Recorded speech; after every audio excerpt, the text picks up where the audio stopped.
O Gabriel tá aí, a Bárbara, o Vitor. Vamos lá.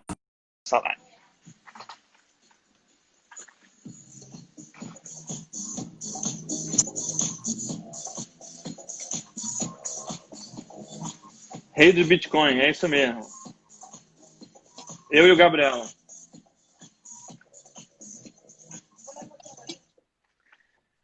Ó, o Richard aí. Gabriel bebendo água. Eu também bebendo água. Sabe o que é muito legal? Eu tô vendo aí bastante. Não sei se você está percebendo no teu Instagram. Muitas páginas assim de ou educação financeira, ensinando também, né? Ou temas parecidos mesmo. Eu acho bacana isso. Percebeu que tem um movimento aumentando desse tipo de página?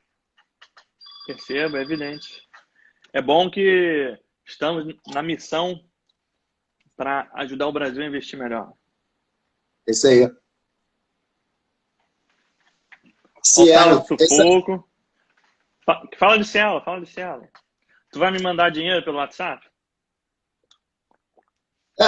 Eu espero que seja o contrário. Né? Aquelas dívidas que você tem comigo. Vai quitar pelo WhatsApp? Cara, eu acho assim, é melhor, é uma notícia boa isso aí, né, que aconteceu, para quem não sabe ainda, só para a gente contextualizar, é que a Cielo fechou uma parceria com o Facebook, que através do WhatsApp você vai conseguir mandar dinheiro aí sem custo, né, para os usuários do WhatsApp. E isso aí fez as ações subirem aí hoje 30%, agora caiu um pouco, 20%, né, nessa expectativa. Só que assim, eu não sei se isso aí impediu ou vai impedir de novos concorrentes entrarem nesse mercado, né? Eu não sei até onde isso pode chegar, entendeu? Eu acho que o setor de tecnologia é muito complicado quando você está lidando com Apple, com Google. Então eu ficaria ainda meio receoso com essa empresa.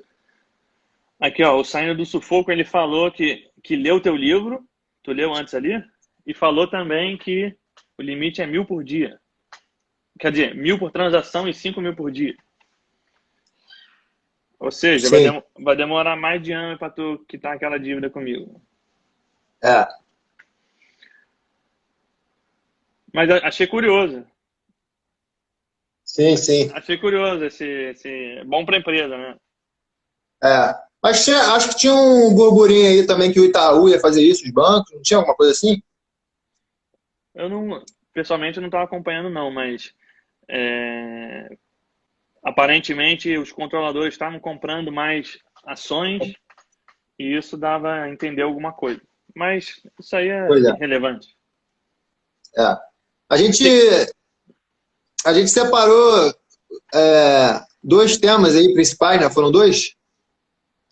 Pelo menos. Pelo menos, que a gente vai falar hoje aí, os temas principais.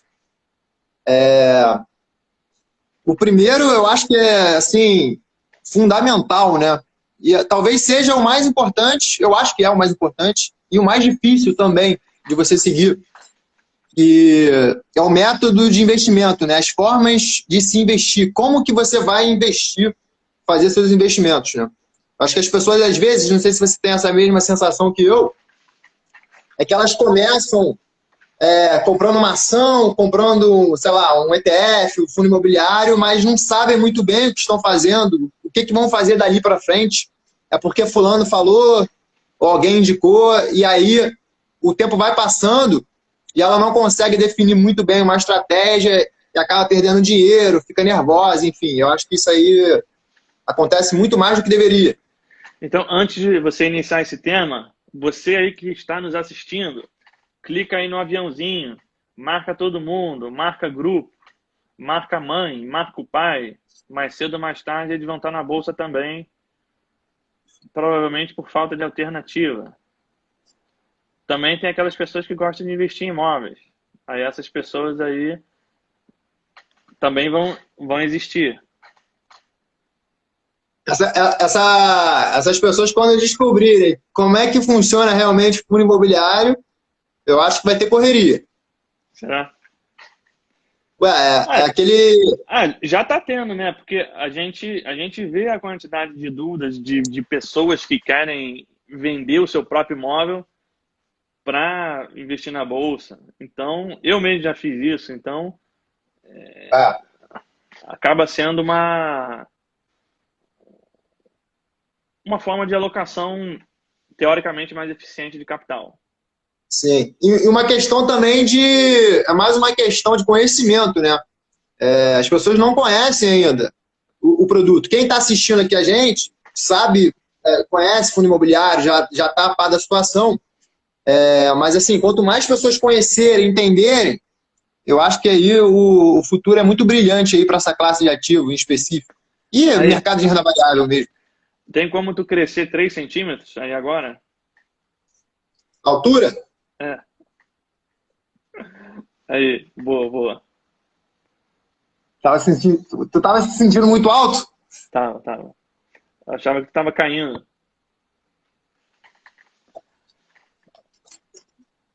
Ó, saindo do sufoco. A minha mãe aprendeu com meu avô. Terreno é o mais seguro. Resultado, ela só investe em imóvel direto.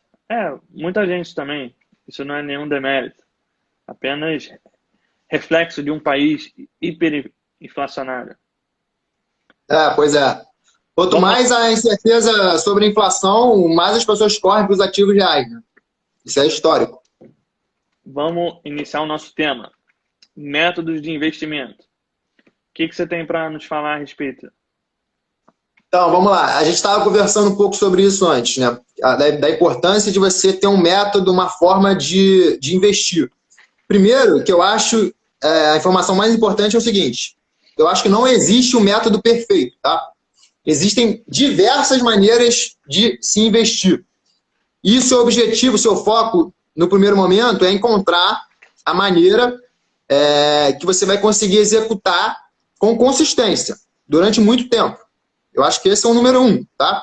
Então, assim, independentemente do que for, do método que for, mesmo que eu não concorde com você, se você acha que você vai seguir aquilo ali, com certeza eu tenho que tirar meu chapéu para você, porque você descobriu algo que você vai conseguir fazer para o longo prazo. Tá? Vamos Essa dar é a um primeira. exemplo, então. Vamos dar um exemplo, então. O cara descobre small caps. E aí ele tem um viés embasado por estudos ou não que small caps dá mais retorno. E aí Sim, ele bota a carteira 100% small caps. exato. O cara que está começando a investir. Tu acha que ele vai conseguir seguir essa estratégia? Então, teoricamente não. Não porque ele não experimentou a bolsa por muito tempo. Então, de repente, ele não se conhece ainda. Ele acha que ele vai conseguir, ele tem ciência que a possibilidade de retorno é maior, mas ele nunca passou por uma crise, ele nunca viu uma ação caindo a quase zero, né? Então, é muito fácil falar que vai, mas você tem que experimentar aquele método por um tempo, né? E estudar mais sobre aquele método. Então, assim, eu acho que nos primeiros 2, 3 anos é um bom momento aí para vocês focarem muito nos estudos e descobrir o que funciona para você, tá? Nesse caso, eu acho que não. Nesse caso específico aí que você falou, tá? Porque o princípio da diversificação ele está atrelado em todos os métodos. Se você faz swing trade, eu só quero fazer swing trade. Esse é meu método. Eu só vou investir para o curto prazo. Tá? Mesmo assim, você, dentro do seu swing trade, você pode ter uma diversificação. Escolher 3, 4, 5 empresas. Não apostar tudo numa empresa só.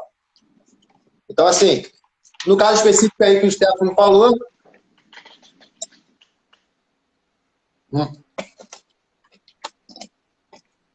Um brinde, um brinde. dá sequência aí na sua visão geral de métodos. Tu concorda com o que eu falei? Da questão da. Concordo. Eu acho que o iniciante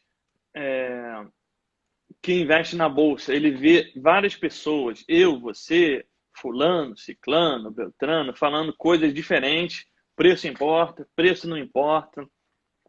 Olhando Sim. política, olhando cenário macroeconômico. E o que essas pessoas ficam na dúvida é o seguinte: é muita informação, o que eu vou olhar, o que eu vou seguir? E aí, o que eu tenho certeza que não fica claro para muitas pessoas é o fato de que pessoas diferentes seguem estratégias diferentes. Existem pessoas que seguem a vertente do preço não importa. Baster, Fábio Holder, quem mais? Essas pessoas, elas são tidas como idiotas por alguns. Enquanto as pessoas que ficam vidradas ali nas notícias também são tidas como idiotas por outros. E, assim, as pessoas que chamam... E no final, eu acho que o idiota é aquele que julga muito, né? E não faz nada. Exato. Então, ou seja, existem métodos diferentes, de complexidade diferentes.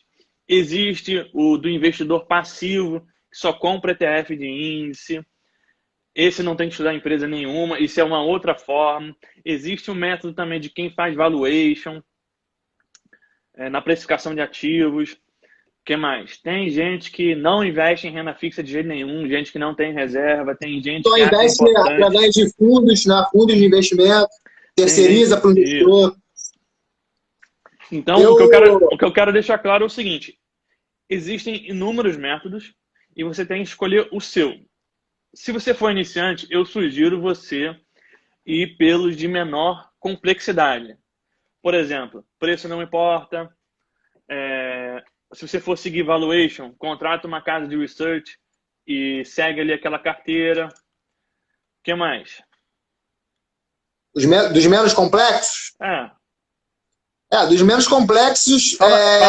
Fala do teu, que é bom tanto para iniciante quanto quem é avançado. O meu método, Gabriel Moraes. Basicamente é o seguinte, isso aí você, de repente, vai ter que individualizar algumas coisas para cada investidor, mas basicamente é você ter bons ativos, tá? De setores diferentes, setores da economia diversificados, mas porém bons setores, né? E boas empresas, as melhores empresas dentro desse setor, né? E quando eu falo bons ativos aqui, eu já estou colocando fundos imobiliários e ações no mesmo pacote, tá?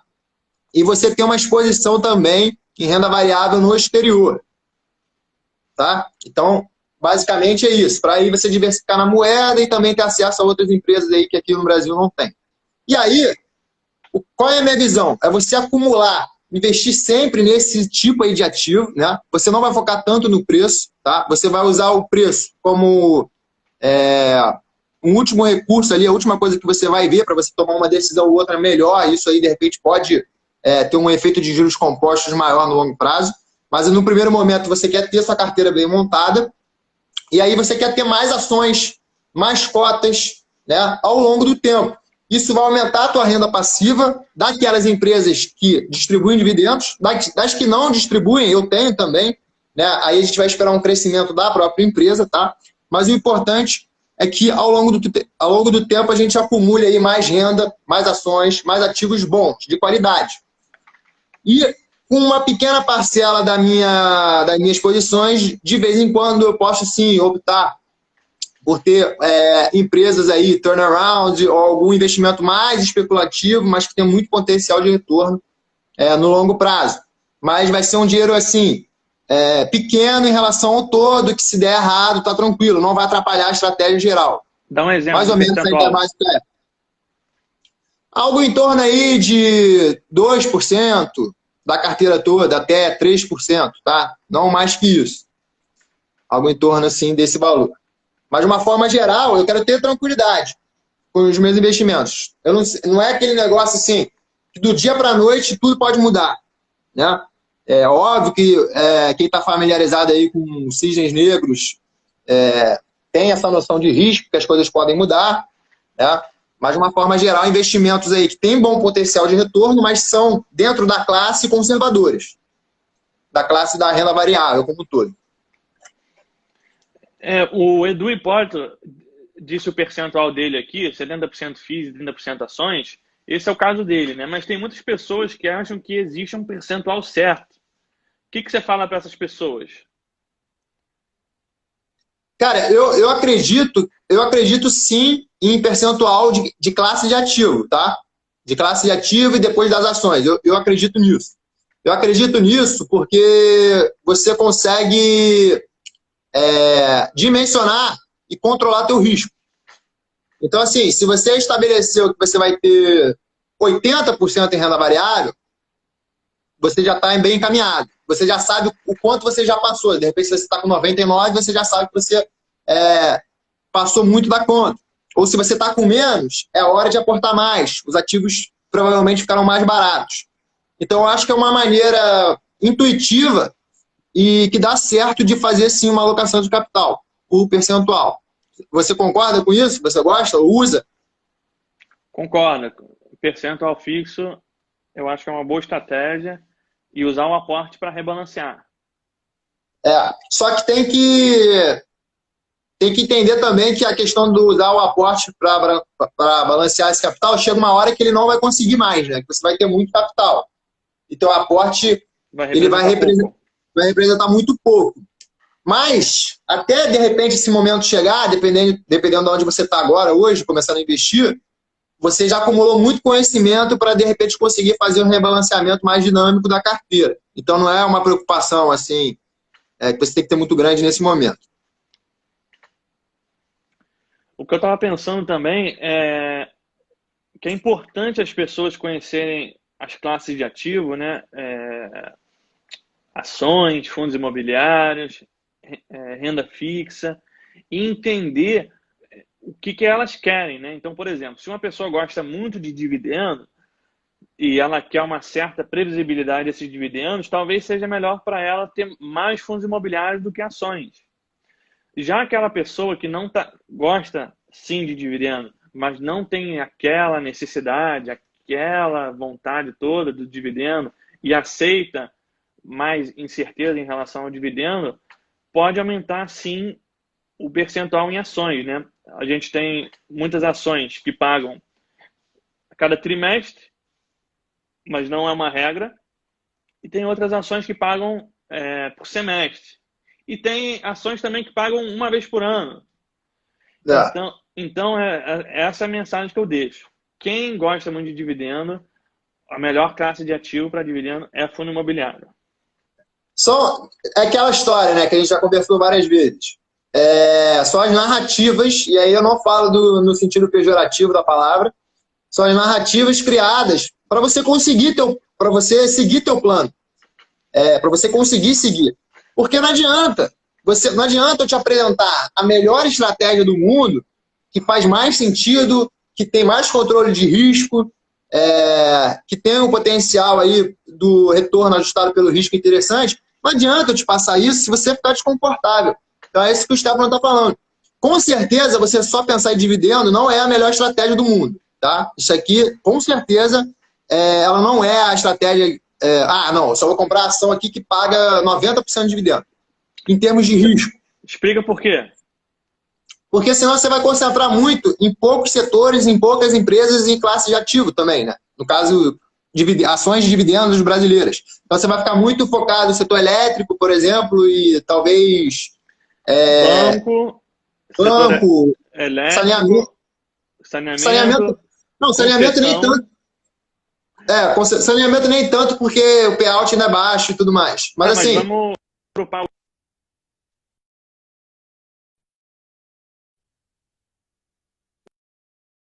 Voltou?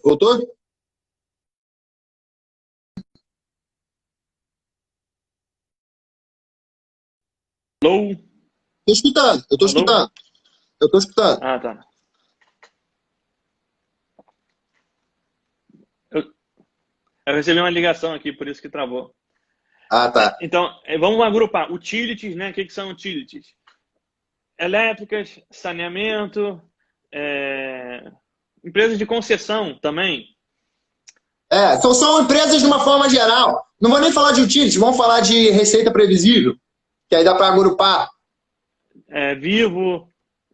Oi, Vivo, oi é utility, oi é utility. é, até Klabin, né? A gente ficou brincando aquele dia que papel higiênico é utility, É pô. utility, É quase utility. isso. E também o setor industrial também, né? Que a gente conseguiu ver as pessoas falando muito de Leve, né? Tupi, que são É, empresas que pagam bons dividendos também. O é, Prado Lucas perguntou aqui, papel e celulose entraria? A gente falou de brincadeira, mas no fundo não entraria não. não entraria, não.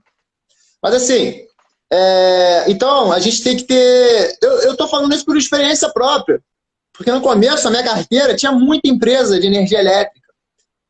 E eu fiz isso assim, quase que inconscientemente lá no começo, né?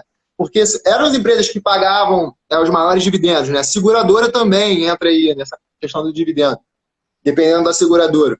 E aí, eu tenho ciência que isso não é o melhor, tá? Em termos de risco. Você vai concentrar muito. Só que, de repente, é a narrativa que muitos investidores precisam para se manter ali, né? Para se manterem investidos.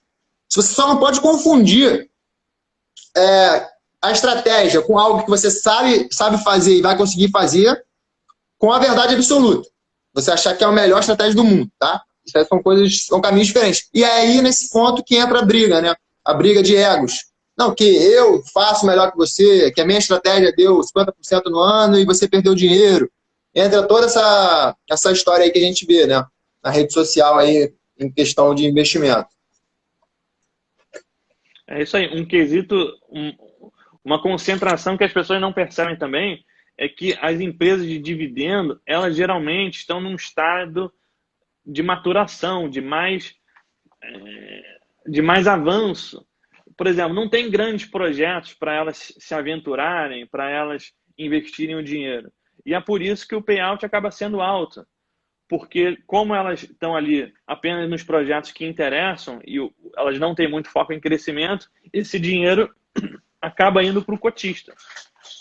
Esse ponto que tu tocou é interessante, porque é um erro que eu percebo bastante, que é as pessoas comprando o dividendo hoje, porque o dividendo está alto, mas ignorando o futuro, né? Porque o dividendo pode estar 15% hoje, mas se ano que vem o lucro cair lá 3 vezes, agora aquele dividendo não é mais 15%, vai ser 5%, se for, entendeu? Então, assim, tem que separar o agora do futuro, né? Porque se você está construindo uma carteira lá para o longo prazo, você tem que olhar lá para frente. E não só para o que está acontecendo hoje ou o que aconteceu no passado, né? É isso aí. Vamos pro... Tem mais alguma coisa para acrescentar nisso? Vamos para aquele segundo tema que a gente conversou? Não, eu acho que já falamos bem. Vamos para o próximo tema. Vamos lá. Esse tema é um pouco mais polêmico, né? A gente até pensou um pouco se a gente ia falar sobre isso, mas eu acho que todo mundo que está aqui tem maturidade suficiente aí para falar sobre esse assunto, para ouvir sobre esse assunto, né? Que é o tema política e investimentos. Então, assim, a gente sabe, né? Você pode não ligar para a política e não usar isso para tomar decisões de investimento. Mas a gente sabe que a política tem influência, sim, né? Principalmente no Brasil, que a gente tem uma situação política muito frágil, né? Pelos acontecimentos. Uma instabilidade política maior do que Estados Unidos, por exemplo. Muito maior. E os últimos 20 anos mostraram isso aí pra gente. Então, é um ponto de atenção, sim. Agora, se você vai tomar decisão baseado nisso ou não, é outra história, né? Aí a gente vai voltar lá na questão da estratégia mesmo. Mas, assim, uma pergunta que eu fiz pro Stefano antes da live foi o seguinte, cara, a gente estava no telefone e eu falei para ele, cara, o cara que tem um viés, né? Porque no Brasil basicamente é isso, né? Um viés de direita e um viés de esquerda. Eu imagino que a maioria das pessoas que estão assistindo aqui, que gostam de investimentos, estão no viés da direita. E aí eu perguntei, o cara que tem o viés de esquerda, que tem essas filosofias mais do partido aqui desse lado, faz sentido ele investir? Ele tem investimentos na renda variável em empresas que tem capitalismo puro, praticamente extrema direita em muitos casos? Como é que fica essa história? Tu acha que faz sentido isso? Ou a pessoa nem sabe? A pessoa só faz uma coisa, fala uma coisa e faz outra? Como é que é isso? Deixa eu pensar. Posso pensar? Pode. Pode. Vai pensando que eu vou desenvolver a minha tese. Tá. A minha tese é o seguinte. Os caras que defendem veementemente o partido para a esquerda, eu acho que eles não sabem.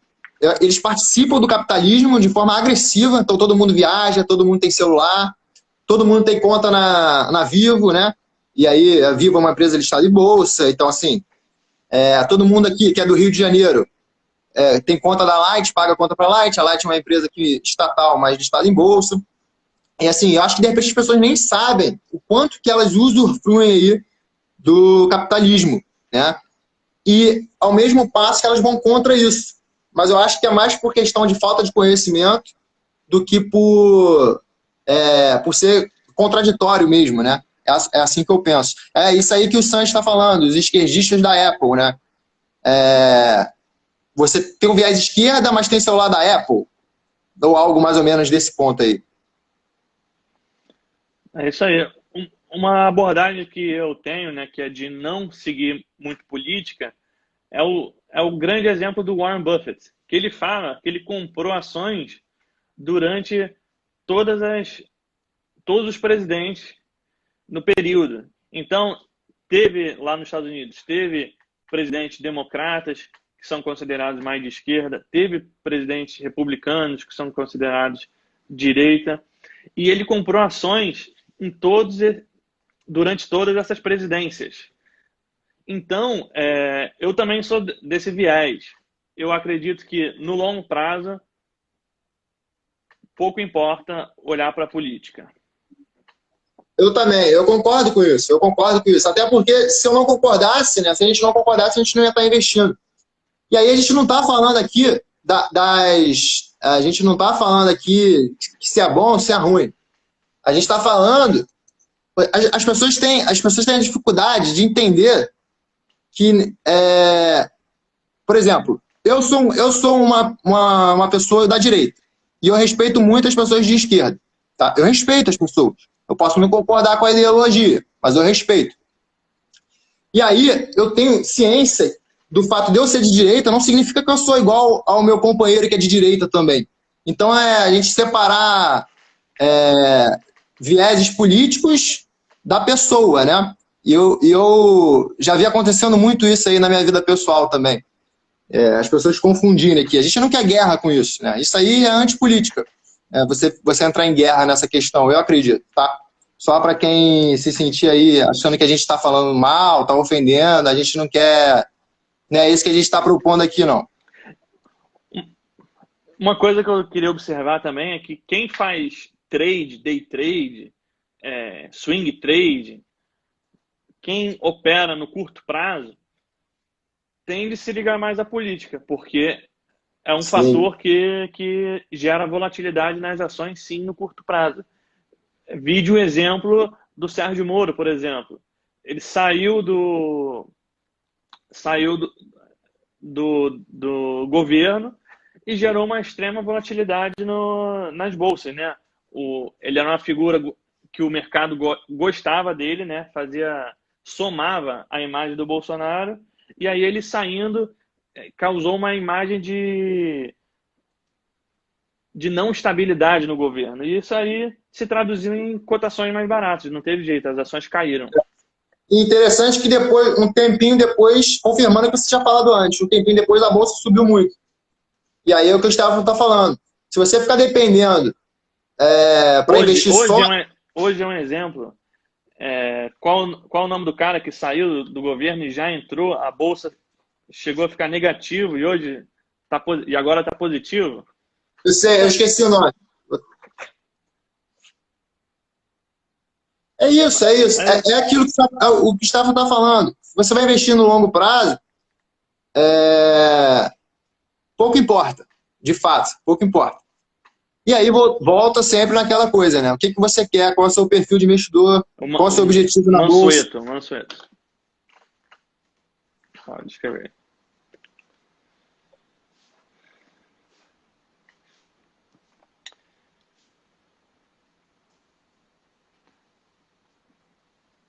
Deixa eu ler aqui os comentários, ver se tem pergunta.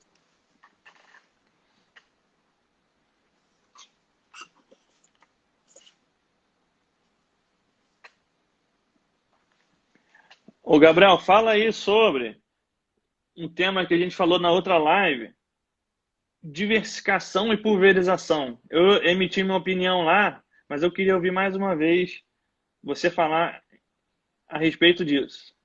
Vou até fazer um vídeo a respeito disso. Tá bom. Eu acho o seguinte, as pessoas confundem muito isso.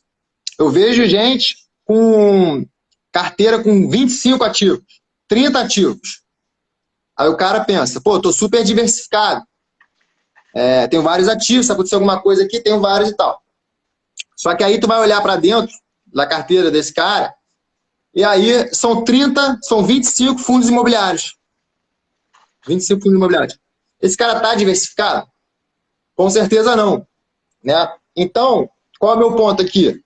A diversificação ela tem que ser por classes de ativos diferentes. E, se possível, classes descorrelacionadas. Então, a gente está falando de ter ativos dolarizados, a gente está falando até de ouro, o Stefano gosta aí de ouro, ações brasileiras, fundos imobiliários, renda fixa. Então, essa que é a primeira diversificação. E a pulverização é quando você tem muito das mesmas coisas, que tem correlações muito parecidas.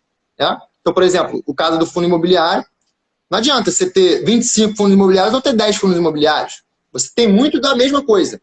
Então, mais não vai somar positivamente para você, só vai te dar mais trabalho. Então, seria pior nesse caso. Você não teria retorno, mas teria mais trabalho. Então, basicamente é isso aí a respeito de pulverização versus diversificação. E aí rapidinho, só para complementar, teve a pergunta aqui agora, né? Que perguntaram o que eu acho de 15 a 20 ativos. E é justamente isso que eu estou falando. Não adianta você falar 15 a 20 ativos. Você tem que falar de classes de ativos. E depois a gente vai colocar X número de ativos em cada classe, a gente vai ver.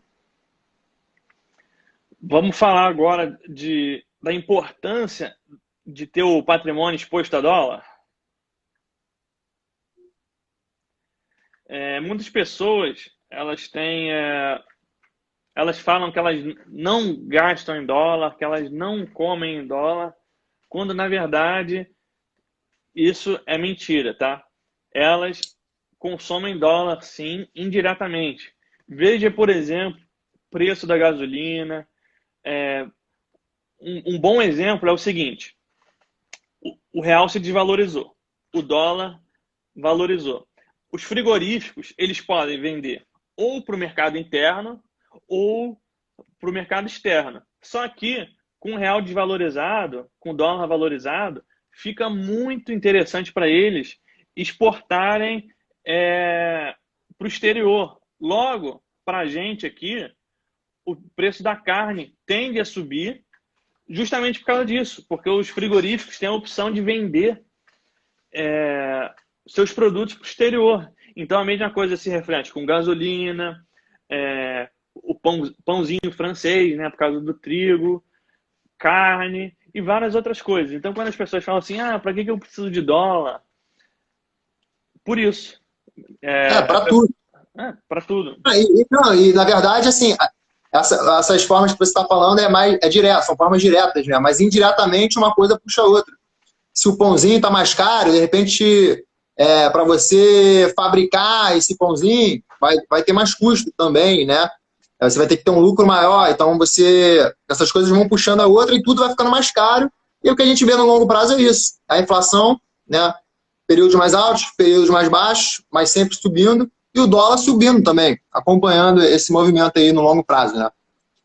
Então, assim, a vida depende muito, sim, do dólar e está exposto a ativos dolarizados via investimentos americanos ou via empresas também exportadoras brasileiras, faz sentido, com certeza, ter na carteira de investimentos. Mas eu ainda prefiro empresas americanas diretamente. A gente pode entrar nesse ponto agora, né? Que a gente estava falando, que a gente discorda, né? Isso é, cara, eu acho isso muito interessante, porque a gente é parecido em várias coisas, a gente fala de investimento aí quase todos os dias, mas a gente tem filosofias um pouco diferentes. Isso é ok, né? É aquela história aí do método de investimento. Eu já não sou que nem o Stefano, eu já não concordo muito com o investimento direto em empresas americanas. Eu acho, assim, na minha visão, que nós não temos os mesmos recursos para conseguir analisar. Eu acho que foge do círculo de competência analisar empresas individuais nos Estados Unidos. Porque já é uma coisa difícil você fazer no Brasil, tá? Você selecionar suas próprias empresas e investir. Não é uma tarefa tão fácil assim. E lá, como tem esse distanciamento do produto, da marca dos Estados Unidos, eu acho que fica mais difícil ainda. Então, esse é o primeiro ponto. Tem o idioma, tem o site de relações com investidores, que, assim, pelo que eu já pesquisei, eu entendo que os sites aqui são melhores do que lá. Eu não sei se você pensa assim, mas eu, pelo menos, eu vi isso aí. E essa questão toda, sabe? De você não estar num lugar, você não está experimentando, né? Quando você mora no lugar, acho que faz muito mais sentido. Se eu morasse nos Estados Unidos full time, com certeza eu ia ter investimentos diretos nos Estados Unidos. Então eu penso um pouco aí por esse lado. Por isso que eu acho que a melhor maneira de se expor é diretamente no índice, né? No índice que replica o S&P 500, seria uma melhor maneira de investir, na minha visão. No caso aqui do Brasil, o IVVB 11. Ou similares. Tem o do Itaú também, SPXI 11. Que tem o do Itaú Now, do Itaú Now. Você vai no site do Itaú Now e você vai ver esses ETFs aí. O Divo, o Gov, tem lá no Itaú Now. Agora que a liquidez é mais baixa, né? A liquidez é mais baixa nesses ETFs do que no IVVB. Só um ponto aqui para eu voltar, que eu achei interessante. Alguém colocou aqui que discordou, né? Que se você pode ter fundos imobiliários de classes, de setores diferentes e está diversificado. Que ele fala, não, eu posso ter de hospital, eu posso ter de educação, eu posso ter de shopping, que eu vou estar diversificado. Então, eu não concordo que eu não estaria diversificado. Mas aí a gente está falando do macro, a gente está falando do setor imobiliário, porque por mais que atendam diferentes empresas de diferentes setores, no final das contas, você está alugando um imóvel. Então, é a propriedade que a gente está falando. O setor é o imobiliário, independentemente de quem você aluga. Porque aquele cara pode sair de lá. E não necessariamente o outro que vai entrar, ele vai ser o cara do mesmo setor, né? Então, o imóvel, você está exposto a imóveis. E não ao setor específico. Se você quer investir em educação, você pode procurar uma empresa, Cogna, Estácio. Se você quer investir em hospital, você pode procurar uma empresa como a Fleury, ou empresas seguradoras, Rapvida, Sul América, enfim. Então, acho que é um ponto para se pensar, assim, nessa questão da diversificação. Então é isso, Gabriel. Diz um livro aí que você está lendo e está gostando. Eu tenho que tirar ele aqui, senão... Deixa eu tirar ele aqui. Tira. Ele tá apoiado aqui, ó. Esse livro eu estou lendo pela segunda vez. Sabe quem me deu esse livro? Eu. Isso aí. Esse aí é um must. Fala o livro, que não sei se deu para todo mundo ver. Fala o nome, fala o autor, fala quem te deu. Esse aqui é do Nassim Taleb, Arriscando a Própria Pele. O Stefano gosta mais do Taleb do que eu, mas eu gosto muito também, tem muitas coisas assim que fazem muito sentido. E aqui nesse livro, vocês estão vendo a barra ali. Aí, eu gosto tanto que eu tenho 2, ó. Um é para mim. E aí, quando eu sinto que a pessoa precisa de outra leitura, eu vou lá e dou. Continua, desculpa te interromper. Não é isso, acho que a capa fala muito desse livro, né? Que é a barra ali com muito mais peso de um lado do que do outro, tá vendo? E aí que ele bate bastante na tecla aqui do conceito de assimetria, né? E aqui eu não vou explicar esse conceito, né? Vocês têm que ler o livro ou pesquisar sobre o assunto, mas é um assunto aí que vai mudar muito a perspectiva, né? De como você vê investimentos, como você vê a vida de uma forma geral. E eu acho que isso me ajudou muito a tomar decisões melhores. Você consegue dizer um insight aí? O maior insight que você aprendeu com esse livro? Cara, eu acho que o maior insight vem do nome do livro, da Arriscando a Própria Pele. Porque, assim, por mais que você teorize muitas coisas, você pode teorizar, você pode aprender muitas coisas. Se você não experimentar, não ter a vivência daquilo, você não vai ter, você não vai sentir mesmo como aquelas coisas que você imaginava que seriam, realmente são. Então, acho que é muito importante você estar exposto, né, àquilo que você se propôs a fazer e não só ficar falando. É nesse livro aqui que ele fala do Código de Hammurabi, do olho por olho, dente por dente? Cara, eu não lembro de. Eu acho eu que acho, é no.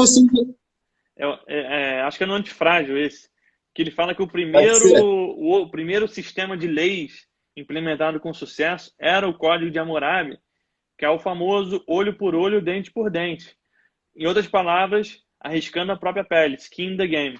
Então, por exemplo, você é engenheiro, você constrói uma casa e o dono dessa casa morre, os caras vão lá e vão te matar justamente para você se preocupar em fazer casas que os outros não vão morrer.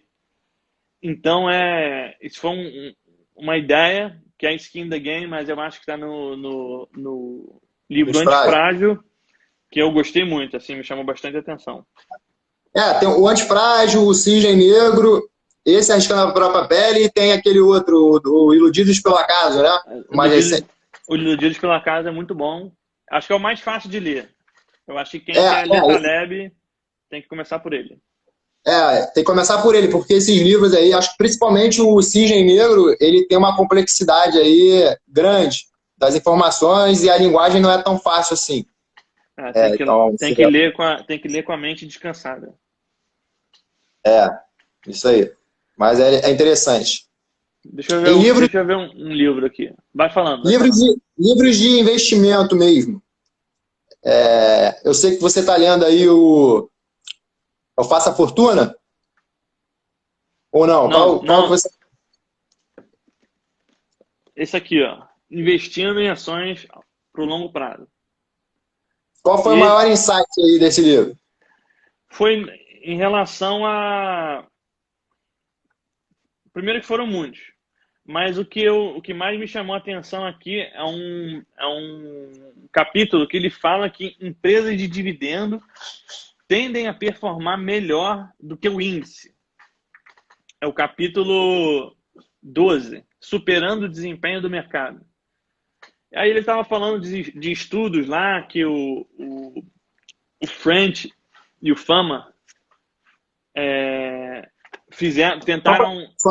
Só para contextualizar aqui, o French e Fama, eles são os caras aí que fizeram os melhores estudos a respeito de investimentos e são teses muito boas, né? Para quem quiser se aprofundar, onde eles comprovam o que geram os retornos das empresas no longo prazo.